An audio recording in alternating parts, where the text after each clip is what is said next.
In this video, we'll be taking a look at the HB dive and the HB dive weak from the strong close. Now you can set your audible to whichever one you prefer. I actually do like the HB dive weak because it's a little bit of a delayed handoff and allows you to kind of read the defense. It's almost like a zone run instead of just a straight downhill run with the dive. So I do like to leave my audible as the HB dive weak, but we're going to go over both in this video. These are the type of runs that you really want to rely on to get your opponent out of those nickel sets. Okay, you want to run pretty much straight at them instead of trying to get to the edge all the time, where their speed will really play a factor. Now, Madden doesn't always work like real life, so if you find that you are struggling against 335 and 335 odd, just know that you're not alone. Okay, it does happen to me too from time to time. I mean, I'm going to show you ways that we can kind of make our runs more effective against those types of defenses. So the typical nickel defense that people are running has these 3 down linemen. You know, they'll do something like this, or it'll be 3 through 5 wide where these guys are pinched and you'll have the linebackers out here. In that case, we want to try to, if it's pinched like this, we want to run the off tackle. But if it's based like this, where there's some room in between the tackles, we want to run this dive. What our opponent is going to try to do is to try to shoot the gap. So if you can get a read pre-snap as to which linebacker they're using, then I'm going to suggest that you go ahead and ID that guy. And that's what that's going to do is just tell your lineman, hey, look out for that guy in this run blocking scheme. So I'm running dive right here. You can see my center shoots out and goes after the linebacker. Does a pretty poor job. That is something that is pretty consistent in Madden 21 and has been for a while, to where linebackers and safeties at depth, they can just toss linemen aside. I think it's one of the big issues in the game. But nonetheless, we're still going to try to run this ball because we really don't want them sitting in sets like this where they can control what we do on offense with undersized guys at linebacker. So if that's not working, say we go to the left side and he's just tossing our guy away, just flip the zone to the other side. And I don't know where my fullback just went. Typically that won't happen. But you see we got a good chunk of yards up the middle. I'm not sprinting whatsoever because a lot of times there will be those little contextual awareness animations when you're not sprinting that will actually be advantageous to you when you're running in between the tackles, in between tight spaces. And what I mean by this is when I'm running right here, I actually am trying to cut this to the left a little bit more, but end up running into my own guy.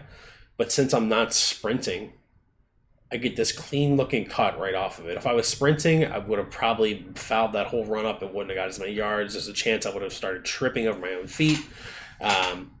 That's just kind of the way Madden is this year. So I really want to stress you guys, don't sprint when you're running up the middle especially. And we were able to get a good 5-6 yards. So that's huge. That's absolutely huge. If we can continue to do that consistently against this type of defense, then our opponent will be forced to either die by 1,000 cuts and we'll be able to chew the clock up, or they'll be forced to get into a different defense. Okay. One thing I do want to bring your attention to as well is when you're running the ball, pay attention to your halfback's stamina. If he takes a hit stick, his stamina will immediately drop into yellow, and that is a situation where you are going to find yourself fumbling a lot more. Okay, so make sure that you have a backup halfback. If you need to hold RB to cover the ball with that guy when you're running up the middle because maybe he's not the best, doesn't have the greatest carrying, do that. Okay, it's better to give your main halfback a rest and take maybe 2 to 3 yards with your backup halfback than putting the ball on the ground and turning it over. Anything's better than a turnover. So let's say they start pinching their line, right? They start pinching, they start doing, this is like, pretend this is 3 through 5 wide, and that guy stays right there, which he's not going to. We want to run away from the numbers, okay? So that right side of the field, there is, let me switch controllers. If we count this guy with gap control on the right side, 1, 2, 3, 4, 5, 6, okay? Obviously, that only leaves 5 for the other side, okay? So we want to run away from the strength. which is perfect for the dive. Now, if they are in a baseline defense, what you can also do is motion this tight end over. In this example, they're not going to be because that corner will most likely follow him over. But we're going to go ahead and run it as is right now.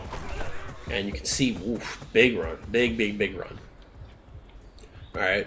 Just read the defense. Read how the block's set up. Sometimes you can bounce this to the outside. Sometimes it's better to just keep it inside. All right. Now, if you do choose to move the tight end over, what he'll typically do is kick out block on the outside. I don't know what exactly just happened there. Okay. Yeah, I was just holding the trigger the wrong way.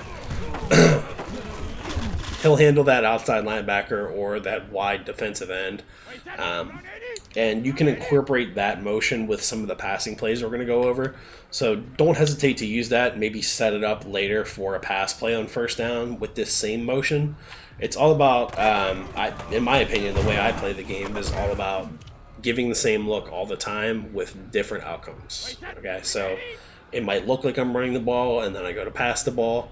That's why we utilize that motion, or it might be looking like I'm passing the ball and then I go to run the ball. If your opponent can guess what you're going to do, then they're going to be more likely to shoot the gap or cover your routes. Especially a good, experienced Madden player will know kind of what routes are coming from each formation because they've studied the formations, they've had all those reps, right? So it's really advantageous to you to make sure that you put yourself in situations where they don't know exactly what's coming, but it looks like something else is coming, if that makes any sense. So that is the halfback dive week. We're going to take a look at the halfback dive very briefly and just kind of point out the differences in it. I'm not going to go too much over the counter and the toss because these are really crapshoot type runs. Yes, you could probably run the toss in the red zone when everything's compact in the middle. The counter is decent against 4-down linemen, but these are the runs that are more likely to lose yards than gain yards. Okay, so I try to stay away from them.